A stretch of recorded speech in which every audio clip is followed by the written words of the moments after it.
বহু শতাব্দী পূর্বের এক অমলিন সময়ের দাস্তান এটি, যখন মানুষের হৃদয়ে কপটতার কোনো স্থান ছিল না এবং তাদের প্রতিটি উচ্চারিত শব্দে ঈমানের নূর ও আধ্যাত্মিক প্রভাব বিদ্যমান। সেই সোনালী যুগে বাগদাদ নগরের এক প্রান্তে দাঁড়িয়েছিল এক গগনচুম্বী আলিশান প্রাসাদ, যার প্রতিটি ইঁট যেন আভিজাত্যের সাক্ষ্য দিত। সেই প্রাসাদের অধিপতি ছিলেন আরবের সবচেয়ে প্রতাপশালী ও বিত্তবান সওদাগর আব্দুর রহমান। তার বাণিজ্যিক কাফেলা দিগন্ত বিস্তৃত মরুভূমি পাড়ি দিয়ে সুদূর দামেস্ক, পারস্য ও হিন্দুস্তান পর্যন্ত জয় করেছিলেন। তার বিশাল প্রাসাদের তোরণগুলো ছিল হাতির দাঁতে মোড়ানো এবং গম্বুজগুলোতে খোদাই করা স্বর্ণ সূর্যের আলোয় এমনভাবে ঝলমল করত যে সাধারণ মানুষের চোখ ধাঁধিয়ে যেত। আব্দুর রহমান যখন রাজকীয় রাজপথে বের হতেন, তখন শত শত দেহরক্ষীর বলয় তাকে ঘিরে থাকত এবং নাগরিকরা পরম শ্রদ্ধায় মাথা নত করে তাকে পথ ছেড়ে দিত। কিন্তু এই বাহ্যিক জাঁকজমক, অফুরন্ত ধনভাণ্ডার আর দামি আতরের সুবাসের অন্তরালে একটি অতি গভীর ও নিশ্ছিদ্র অন্ধকার সওদাগরকে কুরে কুরে খাচ্ছিল, যা বাইরের কোনো মানুষের চোখে আসত না। তার অন্তরের সুকুন বা প্রশান্তি বহু বছর আগেই তাকে ত্যাগ করেছিল।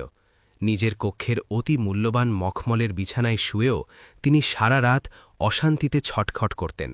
মনে হতো যেন সেই কোমল শয্যাটি সহস্র তীক্ষ্ণ কাঁটায় রূপান্তরিত হয়েছে। তার ভাণ্ডারে পৃথিবীর দুর্লভ সব নেয়ামত মজুদ ছিল, কিন্তু কেবল সেই একটি অমূল্য জিনিসের অভাব ছিল, যা মানুষকে রাতের নিস্তব্ধতায় পরম তৃপ্তির সাথে ঘুমের স্বাদ দেয়। আশ্চর্যের বিষয় ছিল এই যে তার কোষাগারে যত বেশি দিরহাম ও দিনার জমা হচ্ছিল, তার মনের অস্থিরতা ও শূন্যতা যেন পাল্লা দিয়ে ততটাই বৃদ্ধি পাচ্ছিল। তিনি প্রায়ই গভীর রাতে জানলার পাশে দাঁড়িয়ে নির্ঘুম চোখে আকাশের নক্ষত্ররাজির দিকে চেয়ে ভাবতেন, এত ঐশ্বর্যের সাগরে ডুবে থেকেও তার জীবনের অপূর্ণতা আসলে কোথায়। তার প্রাসাদের অসংখ্য গোলাম ও খাদেম প্রতিক্ষণ তার একটি ইশারায় জীবন দিতে প্রস্তুত থাকত, কিন্তু কোনো দামি কৃতদাসী বাজার থেকে তার জন্য এক তিল পরিমাণ শান্তি খরিদ করে আনতে পারত না। তার জীবনটি ছিল স্বর্ণখচিত এক অতি মূল্যবান গ্রন্থের মতো, যার প্রতিটি পৃষ্ঠা অত্যন্ত সুন্দর ছিল ঠিকই, কিন্তু সেই পাতায় লেখা প্রতিটি হরফ ছিল অব্যক্ত যাতনায় নীল। আব্দুর রহমান নিজের এই মানসিক অস্থিরতার প্রতিকার পাওয়ার জন্য চেষ্টার কোনো কসরত বাকি রাখেননি। বাগদাদের প্রসিদ্ধ সব হাকিম ও নিপুণ চিকিৎসকদের তার দরবারে তলব করা হল। তার মনে হতো যেন তার বক্ষপিঞ্জরের ভেতরে এক অদৃশ্য লেলিহান আগুন দাউ দাউ করে চলছে, যা দুনিয়ার শীতল পানীয় দিয়ে নয়, বরং অন্য কোনো রুহানি চিজ দিয়ে নেভাতে হবে। ধীরে ধীরে আব্দুর রহমানের স্বভাব অত্যন্ত রুক্ষ ও খিটখিটে হতে লাগল।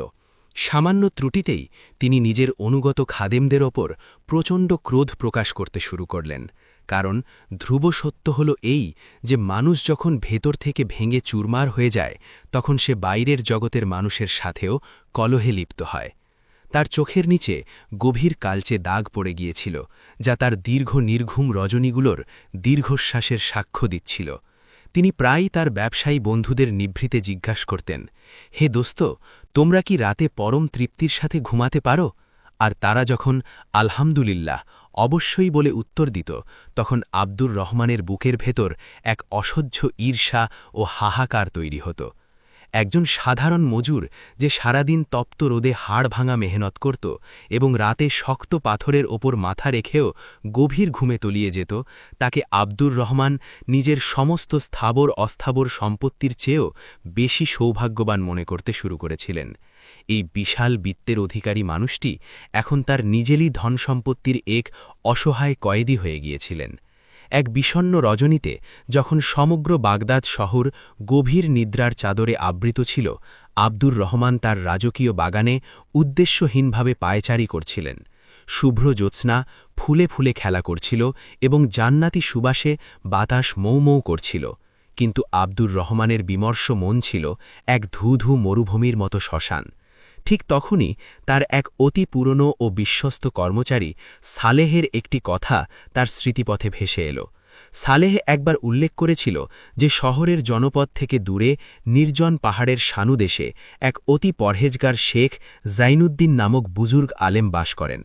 লোকমুখে প্রচলিত ছিল যে সেই শেখ দুনিয়ার সমস্ত চাকচিক্য থেকে বিমুখ হয়ে আল্লাহর ইবাদতে মগ্ন থাকেন, কিন্তু তার কাছে মানুষের হৃদয়ের জটিল ব্যাধির নিরাময় আছে। শোনা গিয়েছিল যে তার নাসিহাতে এমন এক স্বর্গীয় জাদু আছে যা মৃতপ্রায় কলবকেও জিন্দা বা জীবিত করে দেয়। আব্দুর রহমানের হৃদয়ে হঠাৎ করে আশার একটি অতি ক্ষীণ প্রদীপ জ্বলে উঠল। তিনি চিন্তা করলেন যে যখন দুনিয়ার সব দামি দাওয়াই ও বিলাসিতা তাকে আরাম দিতে ব্যর্থ হয়েছে, তখন কেন না একবার সেই আল্লাহওয়ালার দরজায় কড়া নড়া যাক। কে জানে, হয়তো সেখানেই সেই হারানো গুপ্তধন পাওয়া যাবে যা স্বর্ণের মোহর দিয়ে খরিদ করা সম্ভব নয়। এই ভাবনা মনে আসতেই তিনি একটি চূড়ান্ত ফয়সালা করে নিলেন। তিনি স্থির করলেন যে তিনি তার আমিরি শান শওকতের পোশাক পরিত্যাগ করে একজন অতি সাধারণ মিসকিনের বেশে তার কাছে যাবেন, কারণ তিনি অন্তরের অন্তঃস্থলে বুঝতে পেরেছিলেন যে অন্তরে অহংকার আর দম্ভ পোষণ করে রুহানি প্রশান্তির সন্ধান পাওয়া সম্ভব নয়। সারা রাত তিনি এই গভীর প্রতীক্ষায় কাটালেন যে আগামীকালের নতুন ভোর তার তমসাবৃত জীবনে কি আমূল পরিবর্তন নিয়ে আসবে। পরদিন সুবহে সাদেকের পরপরই আব্দুর রহমান তার আধ্যাত্মিক সফর শুরু করে দিলেন। তিনি তার মূল্যবান ঘোড়া, সুসজ্জিত উট এবং দেহরক্ষীদের সাথে নিতে কঠোরভাবে বারণ করে দিলেন। তিনি একাই পায়ে হেঁটে সেই দুর্গম পথে বেরিয়ে পড়লেন যা শেখ জাইনুদ্দিনের কুটিরের দিকে চলে গিয়েছিল। পথটি ছিল অত্যন্ত কাঁচা ও কঙ্করাকীর্ণ, যা তার কোমল রাজকীয় পায়ের জন্য সম্পূর্ণ নতুন এক অভিজ্ঞতা। কিন্তু তার তপ্ত গন্তব্য ছিল তার শারীরিক কষ্টের চেয়ে বহুগুণ বড় ও মহান। পথিমধ্যে তিনি লক্ষ্য করলেন যে গ্রামীণ কৃষকেরা মহানন্দে শস্য খেতে কাজ করছে এবং একে অপরের সাথে প্রাণ খুলে হাসাহাসি করছে। তাদের পরিহিত বস্ত্রগুলো ময়লা ও জীর্ণ ছিল ঠিকই, কিন্তু তাদের চোখে মুখে যে স্বর্গীয় নূর ও প্রশান্তি ছিল তা আব্দুর রহমানের দামি রেশমি পোশাকেও কোনোদিন ছিল না।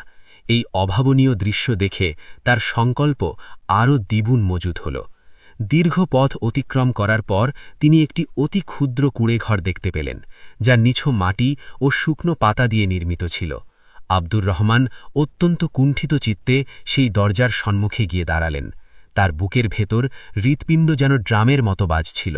তিনি বুঝতে উঠতে পারছিলেন না যে এমন এক নিরহংকার মানুষের কাছে তিনি কি বলবেন, যার কাছে দুনিয়ার কোনো ঐশ্বর্য নেই, অথচ তিনি নিজে সব থেকেও যেন এক ভিখারি অনুভব করছিলেন। আব্দুর রহমান অতি সন্তর্পে কুটিরের ভেতরে তার কদম রাখলেন। ভেতরের দৃশ্য অবলোকন করে তিনি স্তম্ভিত হয়ে গেলেন। সেখানে কোনো বিলাসবহুল পার্সিয়ার গালিচা ছিল না, বরং একটি জীর্ণ চট বা মাদুর বিছানো ছিল। মাটির একটি কলস শীতল পানিতে পূর্ণ ছিল এবং এক কোণে বেশ কিছু পবিত্র কিতাব সাজিয়ে রাখা ছিল।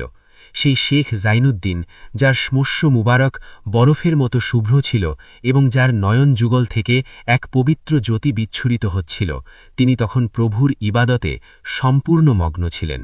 তার এই অতি সাধারণ জীবনযাত্রার মাঝেও এমন এক রাজকীয় গাম্ভীর্য ছিল যা আব্দুর রহমান কোনো সুলতানের দরবারেও প্রত্যক্ষ করেননি।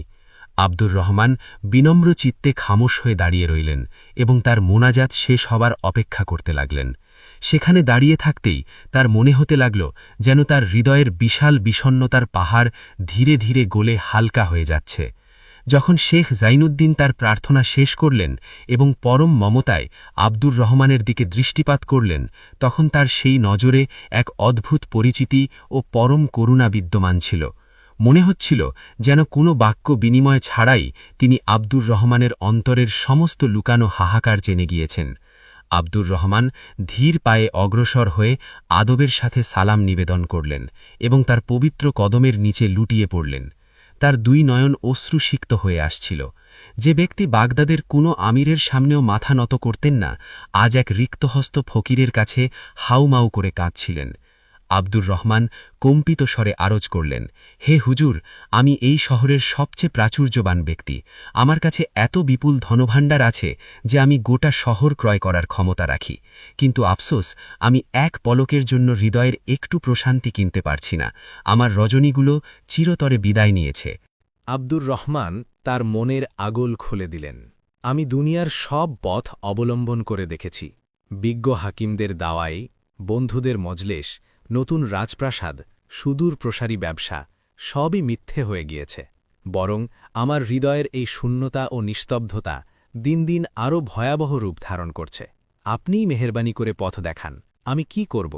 আমার কেবল একটু সুকুন চাই, তার বিনিময়ে আমার যাবতীয় সম্পত্তি আপনার নামে লিখে দেব। শেখ জয়নুদ্দিন এক ম্লান হাসি হাসলেন। সেই হাসিতে এক অদ্ভুত প্রশান্তি ও স্থিরতা ছিল।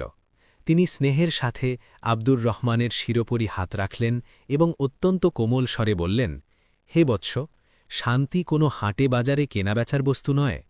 শেখ একটি মাটির পেয়ালায় পানি ভরে আব্দুর রহমানের দিকে বাড়িয়ে দিলেন এবং বললেন, প্রথমত তুমি এই পানি পান করে শান্ত হও এবং কিছুটা সময় জিরিয়ে নাও। যে রোগের প্রতিকার তুমি বাইরের জগতে খুঁজে বেড়াচ্ছ, সেই অসুখটি মূলত তোমার নিজের নফসের ভেতরেই বাসা বেঁধেছে। আব্দুর রহমান পানি পান করলেন এবং পরম বিস্ময়ে তার নুরানি চেহারার দিকে তাকিয়ে রইলেন। শেখ জয়নুদ্দিন এক গভীর দীর্ঘশ্বাস ত্যাগ করলেন এবং ফরমালেন, ধন সম্পদ কখনোই কোনো মন্দবস্তু নয়, কিন্তু যখন সেই সম্পদ মানুষের হৃদয়ের সিংহাসন দখল করে নেয়, তখন তা সেখান থেকে শান্তিকে চিরতরে বহিষ্কার করে দেয়। তুমি যদি বাস্তবিকই হৃদয়ের প্রশান্তি পেতে চাও, তবে তোমাকে ৩টি বিশেষ কর্ম সম্পাদন করতে হবে। এই কাজগুলো করা সহজ নয় মোটেও, কিন্তু তুমি যদি এগুলো সার্থকভাবে সম্পন্ন করতে পারো, তবে আমি প্রতিশ্রুতি দিচ্ছি যে তুমি এমন এক মহান সম্পদের সন্ধান পাবে যা কোনো দিন ফুরাবে না। আব্দুর রহমান কালক্ষেপণ না করে মাথা নত করে সায় দিলেন, আমি যে কোনো কঠিন পরীক্ষার জন্য প্রস্তুত আছি। শেখ জয়নুদ্দিন আব্দুর রহমানের চোখের মনির দিকে গভীর মনোযোগ দিয়ে তাকালেন এবং তার নসিহত শুরু করলেন। তিনি বললেন, আব্দুর রহমান, তোমার কাছে সোনারূপার পাহাড় হয়তো আছে, কিন্তু তোমার এই উপার্জনে সেই বরকত নেই যা মানুষের আত্মাকে প্রশীতল করে। তোমার এই প্রাচুর্য মূলত অন্যের ঘাম ঝরানো পরিশ্রমের ফল, তোমার নিজস্ব কোনো হাড়ভাঙা মেহনতের ফসল নয়। অতএব আমার প্রথম নির্দেশ হল, আগামীকাল ফজর থেকে শুরু করে মাগরিব পর্যন্ত তোমাকে একজন সাধারণ শ্রমিকের মতো মেহনত করতে হবে। তোমাকে তোমার এই রাজকীয় পরিচয় গোপন রাখতে হবে এবং সাধারণ বাজারে গিয়ে শরীরের ঘাম ঝরিয়ে দিনমজুর হিসেবে পারিশ্রমিক কামাতে হবে। স্মরণ রেখো, সেই উপার্জনের সাথে তোমার আগের জমানো কোনো দিরহাম যেন ভুলেও মিশে না যায়। আব্দুর রহমান এই হুকুম শুনে যেন আকাশ থেকে পড়লেন। তিনি সারা জীবনে একটি ছোট কাজও নিজের হাতে করেননি, অথচ আজ তাকে কুলি মজুরদের সাথে পাল্লা দিয়ে কাজ করতে বলা হচ্ছিল। শেখ আরও যোগ করলেন, কেবল উপার্জন করলেই দায়িত্ব শেষ হবে না। সন্ধ্যায় সেই কষ্টের কামাই দিয়ে তোমাকে খাদ্য ক্রয় করতে হবে এবং এমন কোনো মিসকিনকে নিজের হাতে খাওয়াতে হবে যে সত্যিই ৩ বেলা অনাহারে দিন কাটাচ্ছে। যখন তুমি সেই ক্ষুধার্তের মুখে নিজের মেহনতের অন্ন তুলে দেবে, ঠিক তখনই তুমি পুনরায় আমার কুটিরে আসবে। এই কাজটি শুনতে যদিও খুব সাধারণ মনে হচ্ছিল, কিন্তু এমন এক শৌখিন সওদাগরের জন্যে, যার তুড়ি বাজানোতে পৃথিবী প্রকম্পিত হতো, তার জন্য এটি হিমালয় জয়ের চেয়েও কঠিন কাজ ছিল। আব্দুর রহমান কিছু মুহূর্ত গভীর চিন্তায় নিমগ্ন রইলেন। অতঃপর শেখের হাতে চুমু খেয়ে সেখান থেকে বিদায় গ্রহণ করলেন। রাজপ্রাসাদে ফেরার পথে তার মস্তিষ্কে এক প্রচণ্ড সংঘাত চলছিল। তার নফস বা কুপ্রবৃত্তি তাকে বারবার ধিক্কার দিচ্ছিল, তুমি কি সত্যিই একজন নগণ্য দিনমজুর হবে? কিন্তু তার অতৃপ্ত আত্মা ভেতরের গহীন থেকে চিৎকার করে বলছিল, শান্তি যদি পেতে হয় তবে এই কষ্টের পেয়ালা তোমাকে পান করতেই হবে। মহলে পৌঁছেই তিনি তার অতি মূল্যবান জুব্বা ও পাগড়ি খুলে রাখলেন এবং তার এক কর্মচারীর ছেড়ে যাওয়া পুরনো এক সেট পোশাক আনিয়ে নিলেন। তিনি তার আঙুলের সব দামি আংটি ও মণিমুক্তার অলঙ্কার খুলে একটি লোহার সিন্ধুকে তালাবদ্ধ করে দিলেন, যাতে বাজারে কেউ তাকে চিনতে না পারে। পরদিন যখন বাগদাদ নগরী আধো অন্ধকারে জেগে উঠছিল, আব্দুর রহমান ছদ্মবেশে নিজেরই শহরের মজুরদের আড্ডায় গিয়ে হাজির হলেন। সেখানে বহু অভাবী শ্রমিক কাজের আশায় চাতক পাখির মতো দাঁড়িয়েছিল। আব্দুর রহমান ধূলিমলিন এক কোণে গিয়ে জড়সড় হয়ে দাঁড়ালেন। তার মুখাবয়বে ধুলোর আস্তরণ ছিল এবং দৃষ্টি ছিল মাটির দিকে। যে মানুষগুলো গতকাল পর্যন্ত তাকে কুর্নিশ জানাত, আজ তারাই তার পাশ দিয়ে অবজ্ঞার সাথে চলে যাচ্ছিল, কিন্তু চিনতেই পারছিল না। তিনি জীবনের প্রথমবার উপলব্ধি করলেন যে একজন পরিচয়হীন সাধারণ মানুষের জন্য নিজের অস্তিত্বের জানান দেওয়া কতটা দুরূহ। তিনি দীর্ঘক্ষণ প্রতীক্ষা করলেন, কিন্তু তার নরম ও সুন্দর হাত দেখে কোনো গৃহস্থই তাকে ভারী কাজের জন্য ডাকছিল না। অবশেষে একজন রুক্ষ মেজাজের কাঠুরে সেখানে এলো, যার বনাঞ্চল থেকে কাঠের বোঝা বহন করার জন্য একজন শক্তপোক্ত সহকারীর খুব প্রয়োজন ছিল। সে আব্দুর রহমানের দিকে তীক্ষ্ণ নজরে তাকাল এবং কর্কশ কণ্ঠে প্রশ্ন করল, হে ভাই, তুমি কি কাঠের এই বিশাল স্তূপ পিঠে করে বইতে পারবে? কাজটা কিন্তু অত্যন্ত ভারী, তবে দিন শেষে 2টি তামার মুদ্রা পাবে। আব্দুর রহমান কাল বিলম্ব না করে রাজি হয়ে গেলেন। তার অজস্র সম্পদের তুলনায় সেই 2টি মুদ্রা অতি তুচ্ছ ছিল, কিন্তু আজ সেই 2টি মোহরই ছিল তার আধ্যাত্মিক মুক্তির চাবিকাঠি। তিনি সেই কাঠুরের পিছু পিছু গহীন জঙ্গলের দিকে রওনা হলেন, যেখানে কাঠের বড় বড় পাহাড় সমান স্তূপ জমা রাখা হয়েছিল, যা নগরে পৌঁছতে হবে। আব্দুর রহমান যখন কাঠের প্রথম অতি ভারী বোঝাটি নিজের পিঠে স্থাপন করলেন, তার মনে হল যেন তার মেরুদণ্ড মট করে ভেঙে যাবে। কাঠের সেই রুক্ষ শরীর তার মখমলের মতো কোমল চামড়াকে নির্দয়ভাবে ছিলে দিচ্ছিল। মাত্র কয়েক কদম চলতেই তার শ্বাস-প্রশ্বাস দ্রুত হতে লাগল এবং কপাল বেয়ে নোনা ঘাম চোখের ভেতরে ঢুকে জ্বালা পোড়া শুরু করল। তিনি বারবার হোঁচট খাচ্ছিলেন, কিন্তু হাল ছাড়লেন না।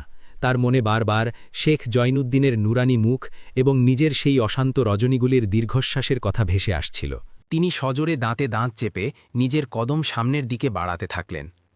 আজ তিনি হাড়ে হাড়ে টের পাচ্ছিলেন যে গরিব শ্রমিকদের ওপর তিনি কথায় কথায় চড়াও হতেন, তারা আসলে কতটা অবর্ণনীয় শারীরিক কষ্ট সহ্য করে তার জন্য বিলাসিতা যোগান দিত। মধ্য দুপুর নাগাদ আব্দুর রহমানের শারীরিক অবস্থা শোচনীয় পর্যায়ে পৌঁছে গিয়েছিল। তার 2 পায়ে যন্ত্রণাদায়ক ফোসকা পড়ে গিয়েছিল এবং ঘাড় ও কাঁধ কালশিটে দাগে ভরে গিয়েছিল। তৃষ্ণায় তার কলিজা যেন ফেটে যাচ্ছিল, কিন্তু তার মনে কেবল কাজ সমাপ্ত করার প্রচণ্ড তাড়া ছিল। কাঠুরে তাকে একটু জিরিয়ে নিতে দেখে কড়া সুরে ধমক দিয়ে উঠল, ওহে কাচ্চোর, হাত একটু দ্রুত চালাও, অন্যের দয়া কি এমনি এমনি পাবো নাকি? এই অপদস্থকর খোঁটা আব্দুর রহমানের হৃদয়ে ধারালো তীরের মতো বিঁধল। তিনি তার অভিজাত জীবনে কোনোদিন কারো এত চড়া কণ্ঠস্বর শোনেননি। তার রাজকীয় ক্রোধ প্রজ্বলিত হয়ে উঠতে চাইল। তিনি চাইলেন মুহূর্তেই নিজের পরিচয় ফাঁস করে দিয়ে এই কাঠুরেকে দণ্ডিত করতে, কিন্তু তিনি অতি কষ্টে নিজেকে সংবরণ করলেন। তিনি নিঃশব্দে মাথা নিচু করে পুনরায় বোঝা কাঁধে তুলে নিলেন। তার দীর্ঘদিনের পুষে রাখা দাম্ভিকতা এখন তিলে তিলে চূর্ণ হয় ধুলোয় মিশে যাচ্ছিল। সন্ধ্যা ঘনানোর সাথে সাথে সমস্ত কাজ সমাপ্ত হল। আব্দুর রহমানের সমগ্র অস্তিত্ব ব্যথায় জর্জরিত ও অসাড় হয়ে গিয়েছিল, কিন্তু অদ্ভুতভাবে তার অন্তরের গভীরে এক বিমল তৃপ্তি অনুভূত হচ্ছিল যে তিনি আজ পরাজিত হননি। কাঠুরে খুশি হয়ে তার হাতে 2টি তামার মুদ্রা প্রদান করল। আব্দুর রহমান যখন সেই ঘাম ভেজা মুদ্রাগুলো নিজের তালুর ওপর রাখলেন, তখন তার কাছে মনে হল যে এগুলো সারা জগতের সমস্ত হীরা জহরতকেও হার মানাবে। এই মুদ্রাগুলো তার মেহনত আর রক্তের বিনিময়ে অর্জিত পবিত্র কামাই। সেই সামান্য মুদ্রা 2টির উজ্জ্বল্য তার কাছে নিজের সিন্দুকের কয়েক হাজার মহরের চেয়েও শতগুণ বেশি প্রিয় লাগছিল। এবার পালা ছিল শেখের দেওয়া শর্তের দ্বিতীয় অংশের। আব্দুর রহমান সেই 2টি মুদ্রা নিয়ে চকবাজারে গেলেন। তার নিজের পেটে তখন ক্ষুধার আগুন জ্বলছিল। মন বারংবার চাইছিল যে তিনি নিজেই কিছু খেয়ে প্রাণ বাঁচান, কিন্তু তার স্মৃতিপটে ভেসে উঠল শেখের কথা যে এই আহার তাকে অন্য কোনো অভুক্তকে খাওয়াতে হবে। তিনি সেই সামান্য দিরহাম দিয়ে কয়েকটি শুকনো রুটি এবং অল্প কিছু ডাল ক্রয় করলেন। এটি এমন এক তুচ্ছ খাবার ছিল যা তিনি হয়তো তার প্রাসাদের ঘোড়াদেরও খেতে দিতেন না, কিন্তু আজ তিনি সেই প্যাকেটটি অতি যতন করে আগলে নিয়ে যাচ্ছিলেন। এখন তার অন্বেষণ ছিল এমন এক আত্মার যা বাস্তবিকই নিরন্ন এবং যার মুখনিসৃত দোয়া তার শীতল কলব পর্যন্ত পৌঁছতে সক্ষম হবে। চলতে চলতে তার দৃষ্টি এক জরাজীর্ণ মসজিদের সিঁড়িতে বসে থাকা এক অতি বৃদ্ধ যাযাবরের ওপর নিবদ্ধ হল। লোকটির শরীর ছিল কঙ্কালসার এবং সে হাড় কাঁপানো শীতে কাঁপছিল। তার জীর্ণশীর্ণ চেহারা দেখেই স্পষ্ট প্রতীয়মান হচ্ছিল যে সেই গত কয়েকদিন যাবৎ দানা পানি স্পর্শ করেনি। আব্দুর রহমান অতি বিনয়ের সাথে তার নিকটে গেলেন এবং পরম মমতায় সেই খাবারটুকু তার সম্মুখে নিবেদন করলেন। সেই বৃদ্ধ যাযাবর কাঁপা কাঁপা আঙুলে রুটির প্রথম টুকরোটি ছিঁড়লেন এবং আব্দুর রহমানকে অশ্রু ভেজা চোখে দোয়া দিয়ে বললেন, হে বাবা, আল্লাহ তোমার ওপর রহমত নাজিল করুন। তুমি আজ এই নিঃস্ব মানুষের প্রাণ ভিক্ষা দিলে। আব্দুর রহমান পরম শান্তিতে তার পাশেই উপবেশন করলেন এবং তাকে তৃপ্তি ভরে খেতে দেখতে লাগলেন। যেমন যেমন সেই অভুক্ত মানুষটি গ্রাস গ্রহণ করছিল, আব্দুর রহমান নিজের কলিজায় এক অপার্থিব শীতলতা ও প্রশান্তি অনুভব করছিলেন। সেই দরিদ্র মানুষের চেহারায় ফুটে ওঠা তৃপ্তির আভা যেন আব্দুর রহমানের হৃদয়ে সরাসরি সংক্রামিত হচ্ছিল। তিনি তার জীবনে হাজার হাজার রাজকীয় ভোজের আয়োজন করেছিলেন, কিন্তু কাউকে আহার করিয়ে এতখানি আধ্যাত্মিক সুখ আজ পর্যন্ত লাভ করেননি। তার 2 নয়ন বেয়ে অবিরত ধারা অশ্রু ঝরতে লাগল। এটি ছিল সেই ভারী পাথর নেমে যাওয়ার স্বস্তি যা দীর্ঘকাল তার বক্ষ চিপে ধরেছিল।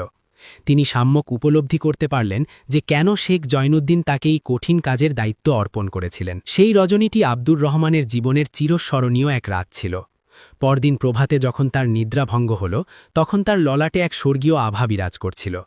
তিনি চূড়ান্তভাবে বুঝতে পেরেছিলেন যে সুখ বা শান্তি কেবল আহরণ করায় নয়, বরং ত্যাগীর মাঝে নিহিত আছে। এখন তিনি দ্বিতীয় মহান পরীক্ষার জন্য নিজেকে প্রস্তুত করলেন এবং দ্রুত বেগে শেখের কুটিরের অভিমুখে যাত্রা করলেন। পরদিন প্রাতঃকালে যখন আব্দুর রহমান পুনরায় শেখের কুটিরের দ্বারে পৌঁছালেন, তখন তার পদচারণায় সেই পুরনো অহংকারী গাম্ভীর্য সম্পূর্ণ অনুপস্থিত ছিল। তার মুখে মেহনতের ক্লান্তি ছিল, কিন্তু নয়নযুগলে এক অপার্থিব দীপ্তি ছিল। শেখ তাকে অবলোকন করে ম্লান হাসলেন এবং কোনো বাক্য ব্যয় না করেই বুঝে নিলেন যে তার মুরিদ প্রথম কঠিন পরীক্ষায় উত্তীর্ণ হয়েছে। আব্দুর রহমান আদবের সাথে সালাম দিলেন এবং ব্যক্ত করলেন যে গতকালের শ্রমলব্ধ আহার এবং সেই অভাবী মানুষের বিমল দোয়া তাকে এমন এক প্রশান্তি উপহার দিয়েছে যা তিনি বিগত 10 বছরেও খুঁজে পাননি। কিন্তু শেখ অত্যন্ত গাম্ভীর্যের সাথে বললেন, হে বেটা, এটি তো কেবল তোমার আধ্যাত্মিক সফরের প্রারম্ভ মাত্র। এখনও তোমার কলবের অন্দরে অনেক অবাধ্যতার কালিমা লেগে আছে, যা মোচন করা একান্ত প্রয়োজন। তুমি কি দ্বিতীয় দুরূহ কাজের জন্য কোমর বাঁধতে পারবে? আব্দুর রহমান কালক্ষেপণ না করে প্রতিশ্রুতি দিলেন। শেখ জয়নুদ্দিন তার চোখের গহীনে স্থির দৃষ্টি নিক্ষেপ করে বললেন, আব্দুর রহমান, মানুষ যখন বিত্ত বৈভব অর্জনের অন্ধমোহে মত্ত হয় তখন সে প্রায়শই আপনজনের অধিকার ক্ষুণ্ণ করে সামনে এগিয়ে যায়। তোমার হৃদয়ের বর্তমান অস্থিরতার একটি প্রধান উৎস হল সেই হকের অবমাননা যা তুমি তোমার অতীতে করেছ।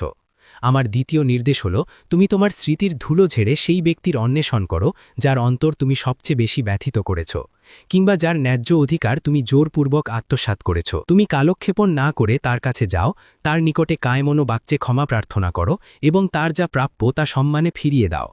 যতক্ষণ না সেই ব্যক্তি তোমাকে তার হৃদয়ের গহীন থেকে ক্ষমা করে দিচ্ছে, ততক্ষণ তুমি এই কুটিরের চৌকাঠে পুনরায় কদম রাখবে না। এই হুকুমটি শ্রবণ করা মাত্রই আব্দুর রহমানের পায়ের নিচের জমিন যেন প্রকম্পিত হয়ে উঠল। তার চিন্তাজগৎ তড়িৎ গতিতে অতীতের ধূসর পৃষ্ঠাগুলো মন্থন শুরু করল। হঠাৎ তার স্মরণে এলো বাল্যবন্ধু ও ব্যবসায়িক সঙ্গী ইসমাইলের কথা। বহু বছর আগে যখন তারা দুজনে মিলে যৌথভাবে ব্যবসা শুরু করেছিলেন, তখন আব্দুর রহমানের হৃদয়ে ইবলিসি লোভ বাসা বেঁধেছিল। তিনি জালিয়াতির মাধ্যমে ইসমাইলের সমস্ত লভ্যাংশ গ্রাস করে নিয়েছিলেন এবং তাকে অপমানজনকভাবে ব্যবসা থেকে বহিষ্কার করেছিলেন। সেই বিশ্বাসঘাতকতার ওপর ভিত্তি করেই তিনি এই বিশাল সাম্রাজ্য নির্মাণ করেছিলেন। ইসমাইল সেই বিদায়ে ক্রন্দনরত অবস্থায় কেবল একটি বাক্যই উচ্চারণ করেছিলেন, আল্লাহ সব বিচার করছেন। আব্দুর রহমান সরাসরি ইসমাইলের তালাশে বেরিয়ে পড়লেন। তিনি জানতে পারলেন যে ইসমাইল বর্তমানে বাগদাদের অতি জরাজীর্ণ এক এলাকায় এক ভাঙাচোরা খুপড়ি হরে অতি কষ্টে দিনাতিপাত করছে। এই সংবাদ শ্রবণ করে আব্দুর রহমানের নিজের হীন কাজের প্রতি তীব্র ঘৃণা জন্মল।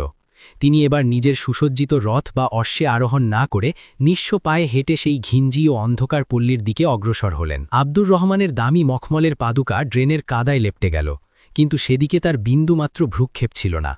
অবশেষে তিনি এক ভগ্নপ্রায় দরজার সামনে এসে স্থির হলেন।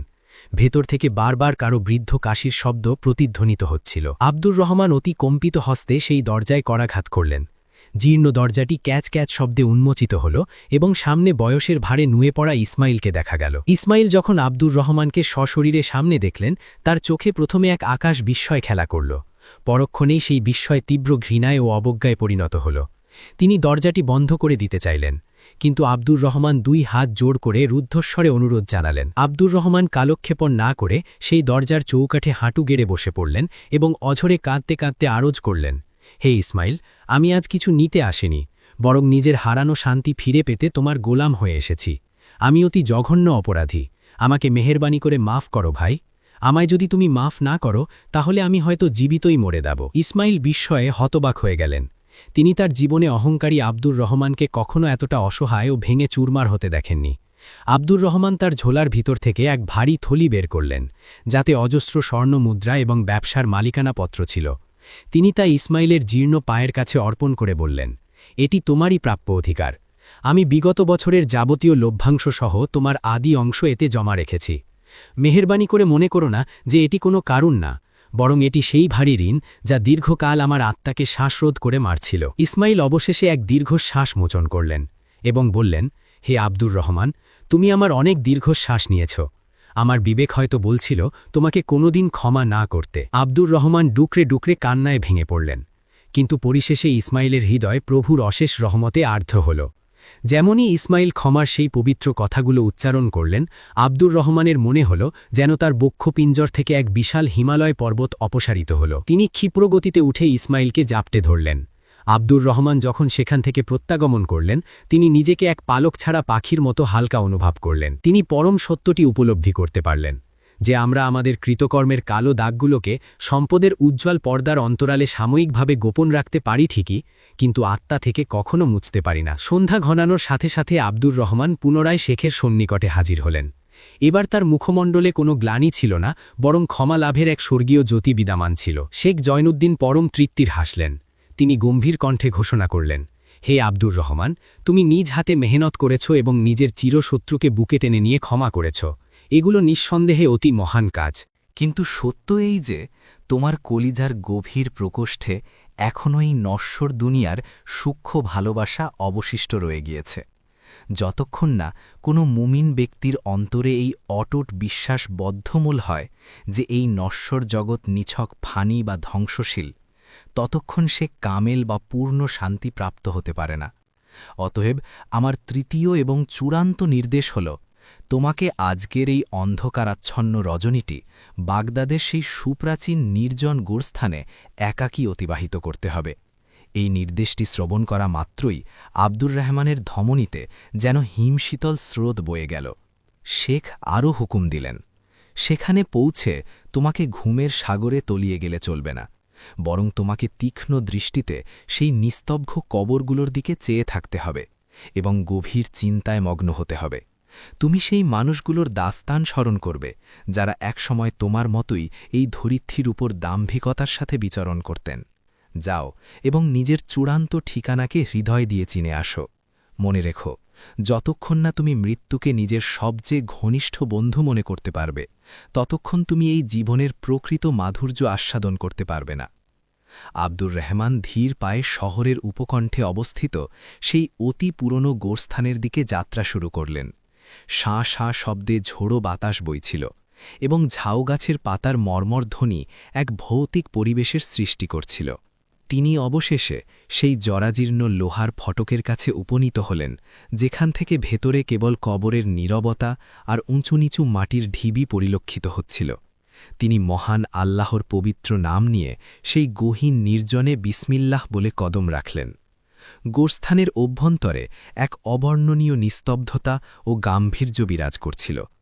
আব্দুর রহমান একটি অতি প্রাচীন কবরের পার্শ্ববর্তী পাথরের উপর স্তব্ধ হয়ে বসে পড়লেন। চারদিকের স্তব্ধতা এতটাই গাঢ় ছিল যে তিনি তার নিজের হৃৎপিণ্ডের ধুকপুকানি আর তপ্ত নিঃশ্বাসের শব্দ অতি স্পষ্ট শুনতে পাচ্ছিলেন। তার কল্পনাপ্রসূত ভয় তাকে বারবার তাড়িত করছিল, কিন্তু তিনি আধ্যাত্মিক বাণীগুলো স্মরণে আনলেন। কিছুকাল অতিক্রান্ত হওয়ার পর যখন তার চোখের মণি সেই ঘুটঘুটে অন্ধকারের সাথে মানিয়ে নিল, তখন তিনি অত্যন্ত মনোযোগের সাথে পারিপার্শ্বিক দৃশ্য পর্যবেক্ষণ করতে লাগলেন। তার অদূরেই একটি অতি বিশাল ও পাকা গম্বুজওয়ালা কবর তার দৃষ্টিগোচর হল। সেই কবরের ফলকে খোদাই করা লিপি পড়ে তিনি বিস্ময়ে বিমূঢ় হয়ে গেলেন। সেটি ছিল বাগদাদের এক প্রাক্তন পরাক্রমশালী সুলতানের সমাধি। কথিত ছিল যে সেই সুলতানের ধনভাণ্ডারে এত স্বর্ণখণ্ড মজুদ ছিল যে তিনি চাইলে হয়তো পুরো উপত্যকাটি সোনায় মুড়িয়ে দিতে পারতেন। অথচ আজ সেই দিগ্বিজয়ী বীরও ঠিক একই মাটির নিচে নিঃসঙ্গ অবস্থায় পড়ে আছেন, যেখানে কয়েক হাত দূরেই একজন সাধারণ মিসকিন দাফন হয়ে আছে। এই মাটির এই শীতল স্পর্শ যেন সুলতান আর ভিখারির মধ্যকার সমস্ত ব্যবধান চিরতরে ধুলোয় মিশিয়ে দিয়েছে। আব্দুর রহমান এক প্রচণ্ড মানসিক ধাক্কা খেলেন। তিনি নিভৃতে চিন্তা করলেন, আমি আসলে কোন নশ্বর জিনিসের মোহে মত্ত হয়ে অহংকার করছি? এই বিশাল বৃত্ত, এই গগনচুম্বী রাজপ্রাসাদ সবই তো একদিন এই শূন্যতায় বিলীন হয়ে যাবে। তার হৃদয়ের সেই ভয়ার্ত কম্পন এখন এক গভীর ইব্রত বা শিক্ষামূলক শান্তিতে রূপান্তরিত হচ্ছিল। রজনীর অন্তিম প্রহরে যখন সমগ্র ধরিত্রী নিবিড় নিদ্রায় নিমগ্ন হল, তখন আব্দুর রহমানের হৃদয় এক অজানা ভাবাবেগে উদ্বেলিত হয়ে উঠল। তিনি আর স্থির থাকতে পারলেন না। সেখানেই সেই ভেজা মাটির ওপর হাঁটু গেড়ে বসে পড়লেন এবং আকাশের বিশালত্বের দিকে দু হাত তুলে অঝরে ক্রন্দন করতে লাগলেন। তিনি রুদ্ধ কণ্ঠে ফরিয়াদ করলেন, হে আমার পালনকর্তা, আমাকে দয়া করে মাফ করে দাও। আমি আজ চূড়ান্তভাবে উপলব্ধি করেছি যে আমি কিছুই নই।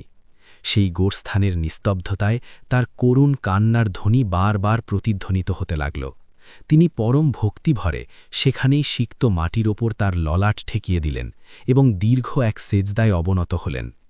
তিনি সেই কাঙ্ক্ষিত স্বর্গীয় প্রশান্তি খুঁজে পেলেন, যা মখমলের নরম বিছানায় বছরের পর বছর খুঁজেও ব্যর্থ হয়েছিলেন।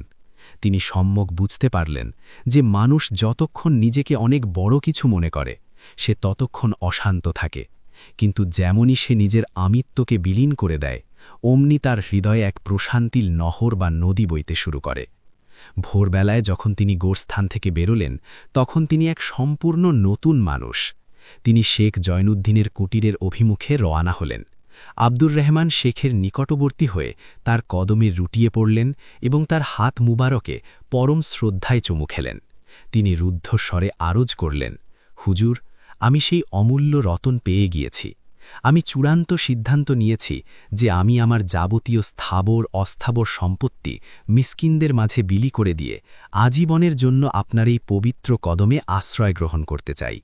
আব্দুর রহমান মনে মনে দৃঢ় বিশ্বাস করেছিলেন যে শেখ জয়নুদ্দিন তার এই ত্যাগী মনোভাবে অত্যন্ত প্রীত হবেন, কিন্তু শেখ জয়নুদ্দিন তার কথা শুনে হঠাৎ করেই অত্যন্ত উচ্চৈশ্বরে হেসে উঠলেন।